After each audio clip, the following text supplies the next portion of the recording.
Are you ready to join Rajiv? All good. Hopefully you see Nice. my screen. I'm not seeing it, Yeah, but we can move it, but yeah, welcome everyone to another Sky community call. We'll have today, as always, Rajiv giving us the state of everything that has to do with accessibility rewards and how we're seeing the market react through analytics, and then Rune is going to cover a bit of staking and different questions that you might have. So yeah, with that in mind, as always, if you have any questions, write it in the chat, and we'll address them as we go. Um, can everyone see Rajiv's screen?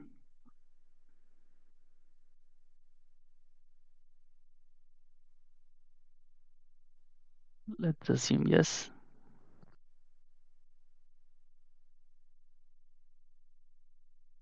Yeah, people can see it, Rajiv, so you can go ahead.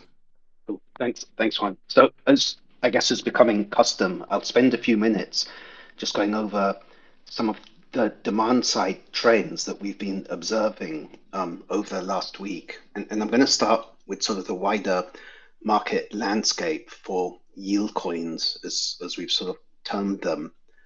And you can see over this last week period, there's been an observable uptick. The good news is that's pretty much all being driven by SUSDS. And again, you can sort of clearly see that and compare that to the trend that we've seen in the offering from usual, the yield offering from usual, I should say, and the yield offering from Athena, and even versus Biddle, slight growth, but far more marked with SUSDS. So a week of outperformance in the wider market. And if we look more closely at within our ecosystem of USDS, we'll get to the what are the drivers behind Sky Savings in a minute, but the first thing I do want to call out in the first trend is really what we've seen with Sky Token Rewards offering. One of the core features, of course, of Endgame. It's been seeing very good trajectory this month. Actually, recently hit a sort of an all-time high, and we even mentioned last week with the recent rate rebalance, it would be interesting to see the reaction. I think we're clearly seeing that reaction to the rate rebalance. And if we look at that in more detail with this newly added graph here on the bottom right that looks at token rewards Sky Farm and the major holders there, you can see what's driving those withdrawals. It's this whales category. And as we've discussed in previous weeks, these are the big USDS holders. And when they move quick, they react very quickly, and they move big. And you can see sort of the withdrawals over the last week, which has been reflected in Sky token rewards. However, that's been more than offset by the uptick in the savings contract, but also by growth on Aave. And these are sort of the big three that represent 90% of the supply. So the overall trajectory positive, different stories with token rewards and the other big two of the savings contract and Aave. And looking here at the bottom left, which shows the breakdown of SUSDS holders, that's sort of the core feature. That's where we've seen, and it's good to see that's where we've seen the big growth. What's been driving that? We talked a little last week about this protocol to protocol distribution channel that we believe is very sustainable. And we called that some of those use cases, the turtle savings, the Turtle Stablecoin vault, the Spark USDC vault, the recent integration from Maple, allowing their pools to deploy capital into the SSR. And you can see that growth trajectory over the month has very much continued over the last week. We're seeing more and more of these types of integrations, and we're sort of adding them so we can track them, and we'll keep bringing feedback on those.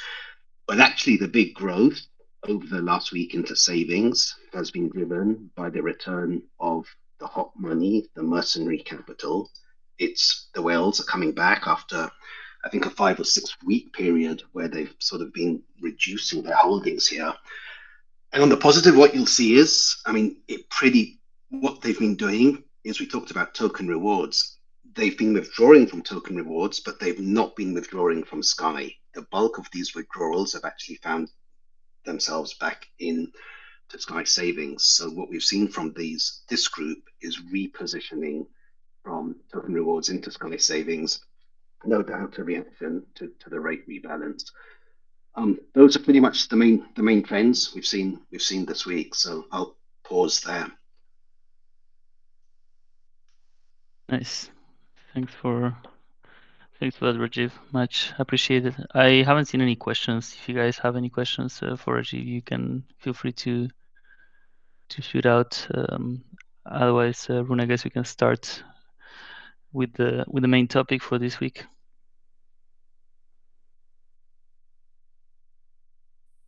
Yeah, cool. Yeah, I don't know how. Wait, I don't know how to see the comments if there are any questions. Oh no, okay, I see. Yeah. Wait, sorry, I was actually writing messages myself a moment ago, but I clicked something weird. But I'm back. I see the chat. So yeah, I mean, it's been a really cool. It's been a nice week in terms of demand and inflows, I think. So it's good to see that it comes from like various organic sources. That's what it looks like to me, at least. I didn't see anything jumping out to me that would like that signifies a depositor that will quickly move their funds again or something. Generally, I think what's overall like really reassuring for us is that actually our rates are super low now, right? Compared to how high, like the USDS rate was like 12.5% when the big jump from like 4.5 billion to 7.5 billion happened. And now we're still around 7.5 billion despite Sky Savings rate being at 4.5%, which is much more economic. Like now the protocol is generating very good profits from that, right?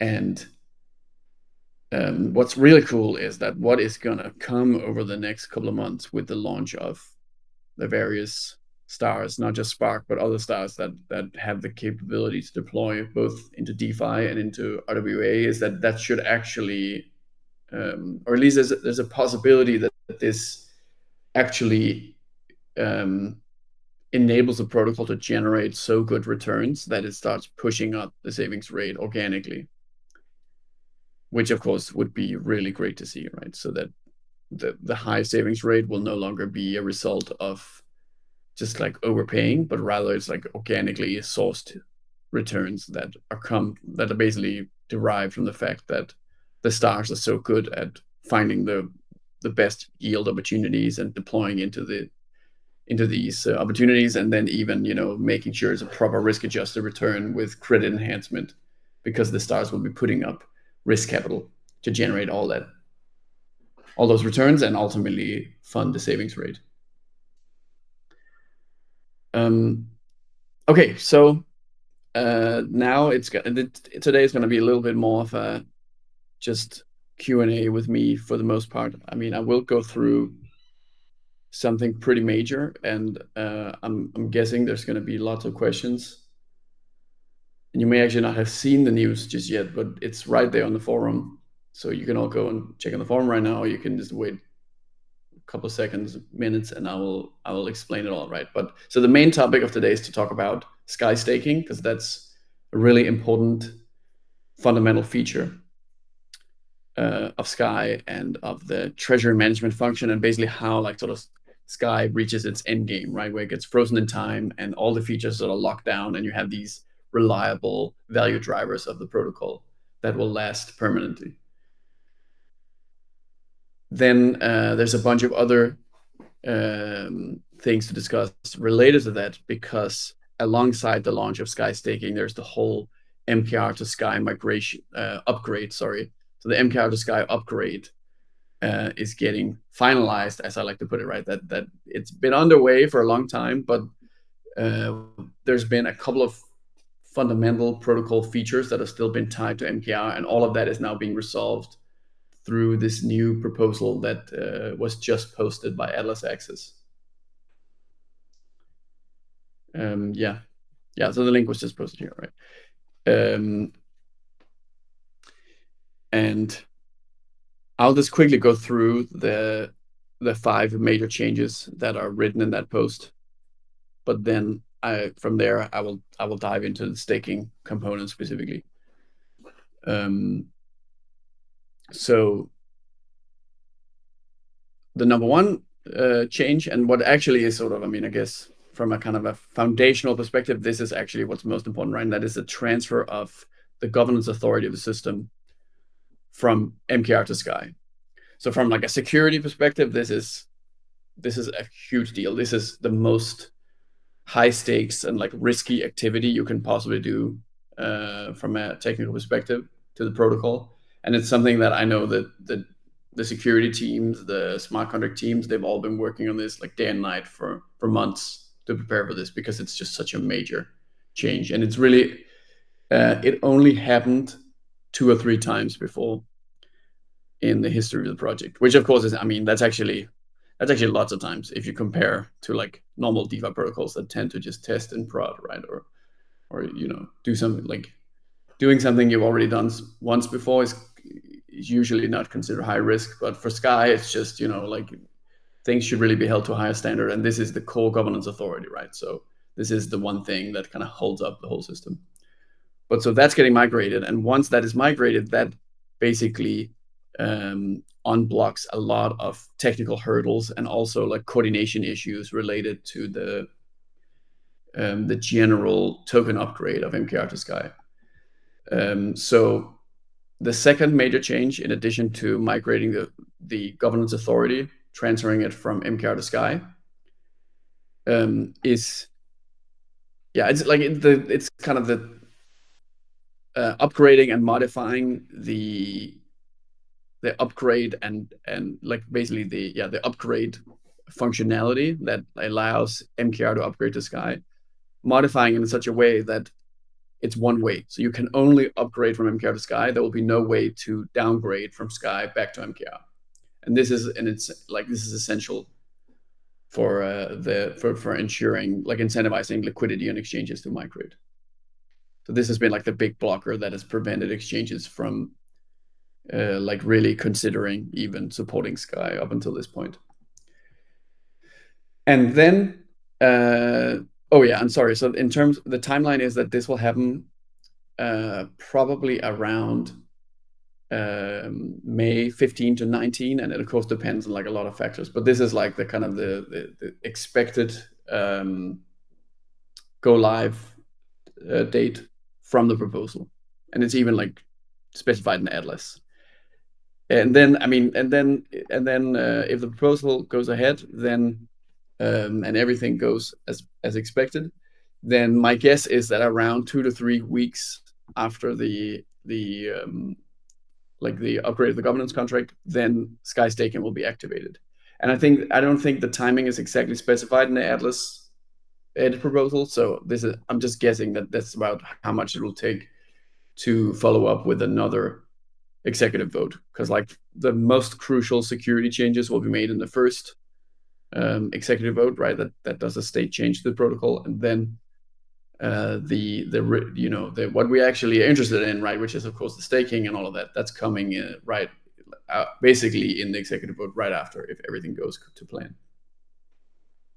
And then there are a much longer term but extremely crucial change, which is a delayed upgrade penalty on MKR.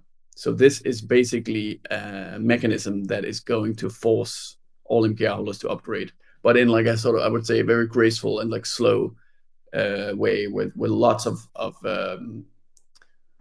lots of warning, and also lots of opportunity to basically like become aware of the forced upgrade and take action without suffering losses from it. So what will happen is that 4 months out, and this is, I believe this is fully specified in the Atlas edit proposal, September 18, this delayed upgrade penalty will go into effect, which means that from September 18, if the proposal passes, one MKR will no longer be able to upgrade to exactly 24,000 Sky. Instead, it will be 1% lower. And then every 3 months from then on, it will continue to get 1% lower. So this means that everybody will have to, like, everybody must upgrade before this goes into effect, right? Because otherwise you're gonna get cut off from basically the ability to fully utilize the Sky token, right? Get full access to the Sky token that you can get from your MKR as a user. And there's a comment here saying, yeah, does this mean that eventually MKR will have near zero value? Yeah, in fact, it means like it will really go to zero value. So this is like a forced upgrade. So basically everybody will have to upgrade. And there's no reason to wait. But of course, there's also 4 months. So there's plenty of time to react.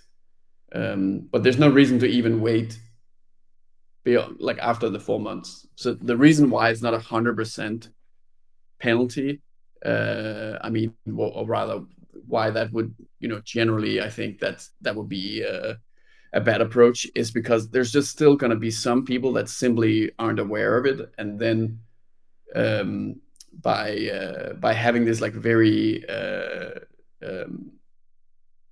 like by having an actual penalty rather than just obviously there'll be lots of messaging around this, right? There needs to be lots of communication and everybody needs to help out, right? It's so important to just try to get every single MKR holder to be aware that now the upgrade is going to be a forced upgrade, right? But even then, like, what will happen is people will start to get penalties, and then if you're like too lazy or didn't really believe it would actually happen or something, then that's gonna make sure that as many people as possible actually end up doing the upgrade. So I think it's a really good way to deal with this, because it's like it's a difficult challenge, right? Where it's very harmful for the project to be stuck in this limbo with 2 tokens, but it's also very difficult to get people to upgrade. And you have projects like Mabel, I believe, they recently did a token upgrade, and that was just like a sort of a hard deadline. Like, you upgrade before X moment in time, and if you don't, you lose everything. And something like 20 to 30% of the tokens were lost. So hopefully, with this approach, even if there are some that appear lost up front, then there's a way to kind of get to them and have people actually react. And ultimately, it's just incredibly beneficial for the system to actually do the upgrade properly and migrate the liquidity. So I think even if you end up getting a penalty as an MKR holder, overall you will actually be better off. Like, if it's, as long as you don't wait like literally 10 years or something, right? Or even 10 years, I would assume that you would likely still be better off, just because of how much of a drag on the project it is to not have to have confusion around the token.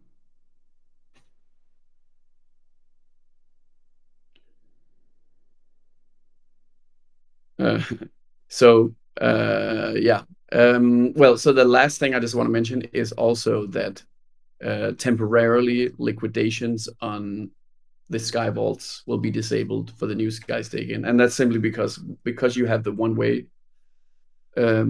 up, like, you have no downgrade capability. Then there's going to be a period of time where, as the liquidity transitions, there could be some like vulnerability to price manipulation as this is happening. Like, I mean, obviously it's very important to avoid some kind of situation where there's an attacker that tries to manipulate the price right in the moment when, for instance, a big exchange migrates or something like that. And then as soon as the liquidity has properly migrated, then it can be restored. Yeah. Okay, so that was the full walkthrough of this, and you can go read yourself. It was linked in the comments. But I think what's interesting to talk about more about from here is staking. And I see there is already a question. Yeah. So whether the VPN block is going to be deactivated, and I'm assuming this means on Scarlet Money, and I would guess no, it will not be lifted on Scarlet Money, but I think you will be able to use Sky staking on DeFi Saver, and there's going to be other websites where it will be available. Oh yeah, actually, there's a really important thing, a really important detail with this. With the delayed upgrade penalty, it's indeed true that like any Sky tokens that are not like, so as soon as the delayed upgrade penalty is applied, all of the tokens that are now lost, basically all the Sky tokens are lost, will be burned. So if, let's say, if there's 100 MKR remaining that didn't upgrade, then one MKR, every single MKR originally can be upgraded to 24,000 Sky, right? So that's the same. Okay, I don't want to do the math, but basically, yeah, that's the same as that's 2.4 million, I think, something like that. Whatever, but the point is that then every 3 months, what would happen is 24,000 Sky would be burned, right? So kind of it's like you would lose one MKR out of the 100 MKR shared amongst all the holders that didn't upgrade. So yeah, and this will just be like real burn, right? These tokens will not like go somewhere or be obtainable or accessible but in any way.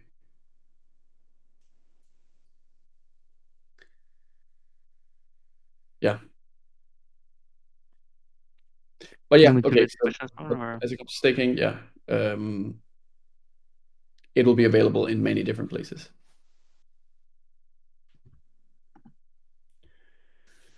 So the other thing I want to talk about with staking is just like the full kind of range of features that it will actually have, right? Because at first, when staking is activated, it is the USDS token rewards on staking that are activated. And the USDS token rewards on staking, it is income that the Sky protocol generates, which it earns in the form of USDS. Right now, like a governance set amount of USDS is spent every day to buy Sky tokens for the treasury, right? And currently that number is 500,000, I believe.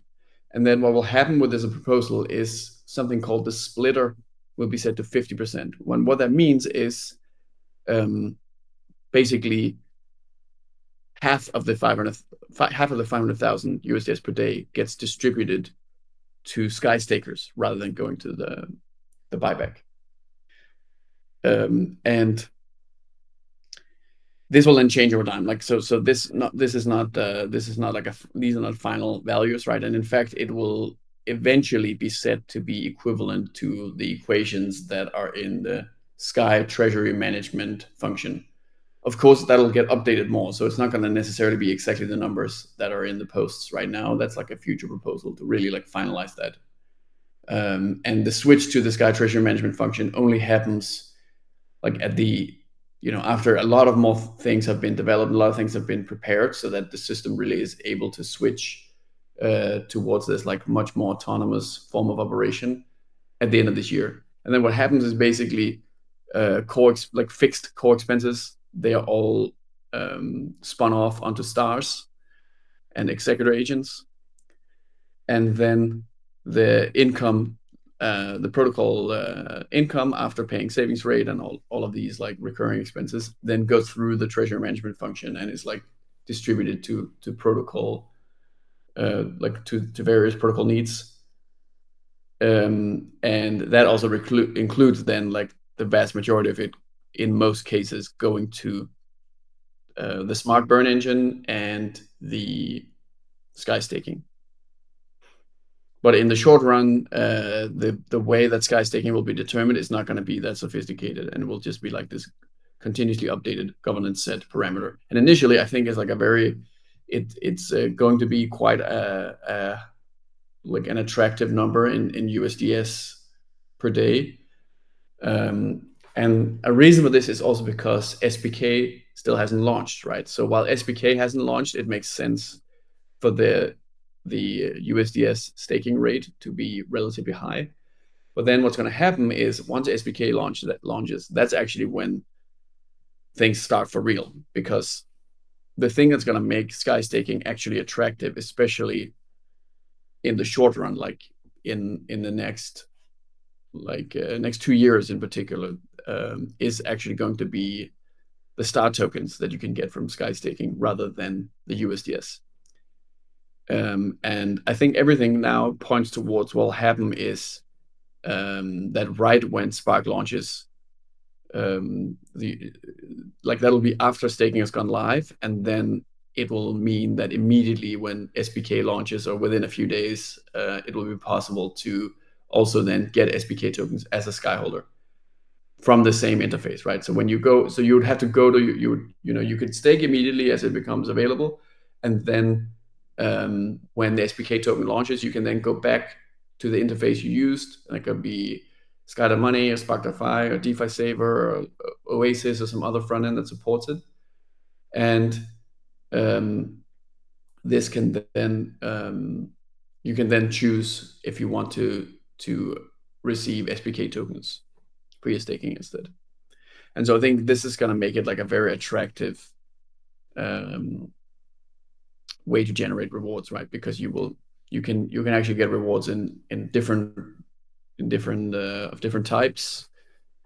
Maybe you just want USDS so you can immediately go spend it, or maybe you want to get something like a star token that you can actually hold and bet on long-term upside or something like that.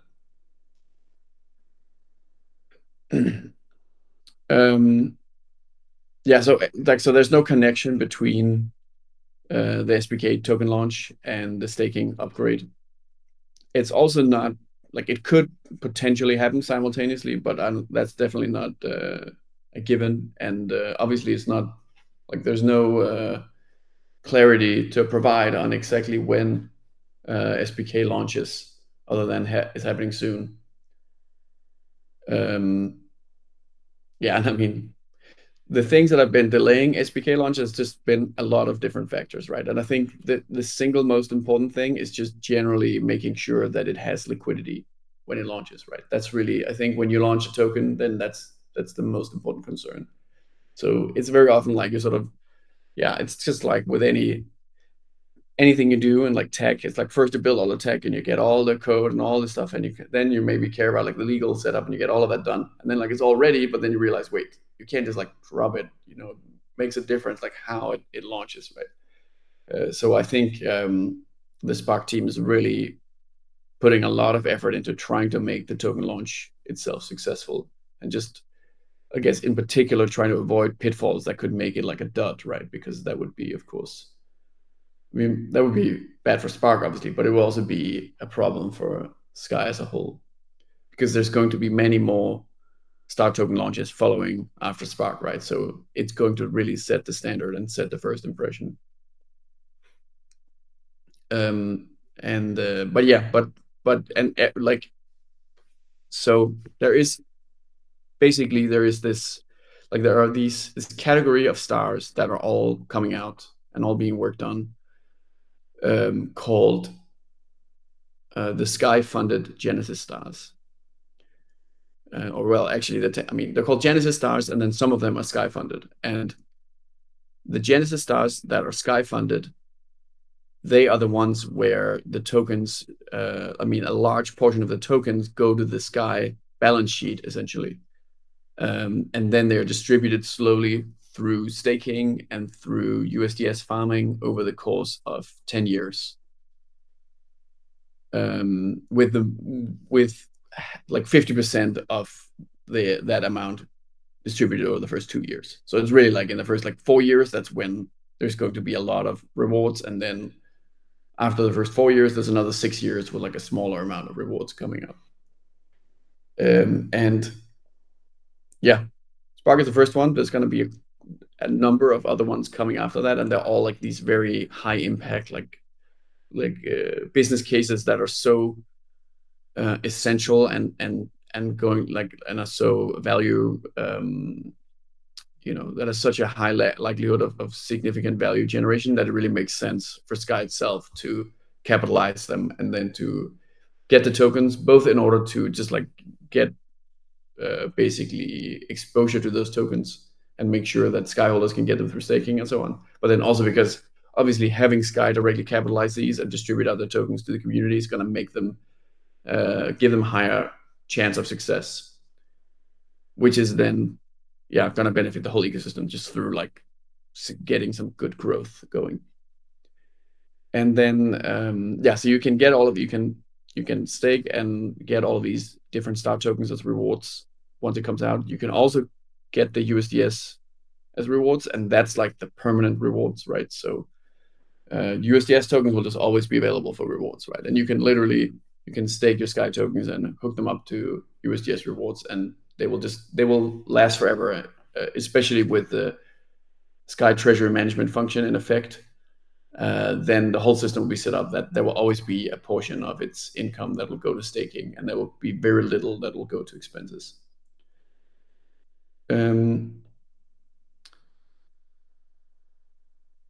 Then the last feature that is coming to Sky Staking that is not really live yet. Well, technically it's live, but rather it'll be scaled up and made available for everyone, right? And that is the ability to use your staked Sky as collateral and actually generate USDS with it.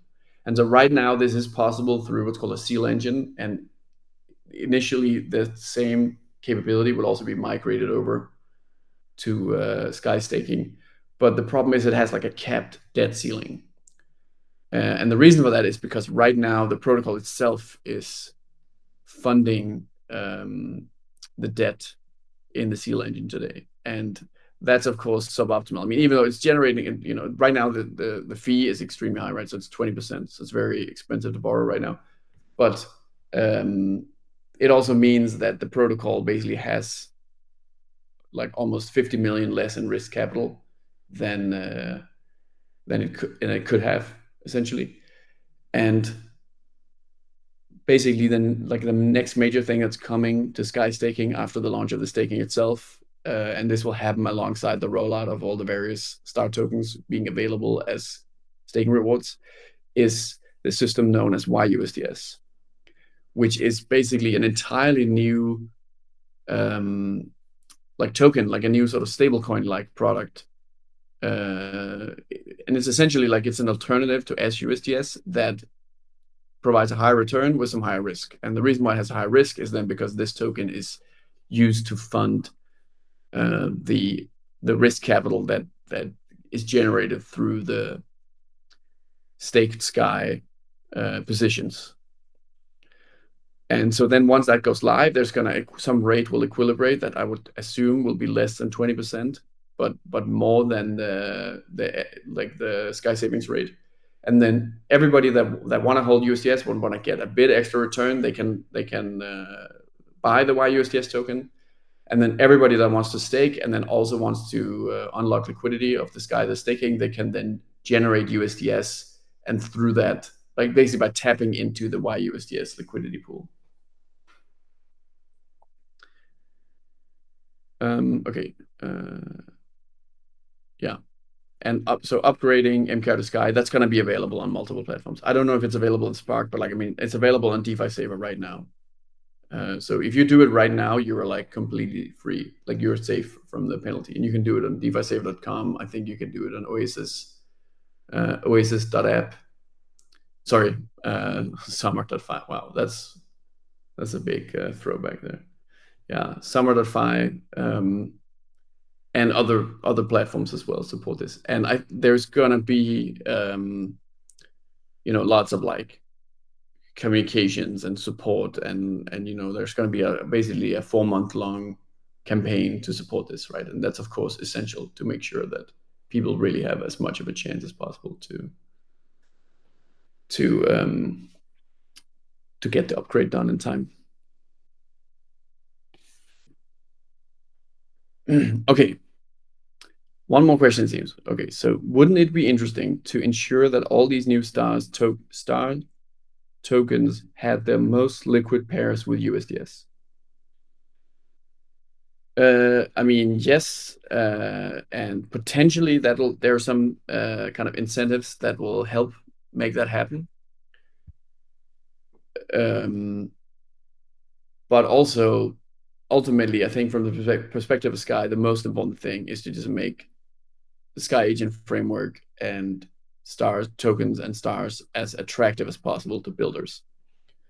So I don't like. I think any kind of anything done to incentivize that should be done in a way that doesn't feel like it's penalizing or restricting the staff founders, right? But that we, as much as possible, we let them do whatever they think is going to be best for their business, because ultimately the internal accounting of stars will always run on USDS, right? That's guaranteed. And more importantly, they will always be paying an agent upkeep, right? So the most important priority for Sky should not be to kind of force them to do something that benefits Sky in some way. It should always be about obviously limiting the major risks, so really like prevent some major risks from materializing. But then as long as that's in place, the only objective should be that the stars should just be as valuable as possible, and they should just be able to take every action they want that's going to benefit themselves as much as possible. Because if the stars benefit, their token price goes up, and then the agent upkeep is going to be higher, and income to Sky is going to go up, and that means burn goes up and staking rewards go up.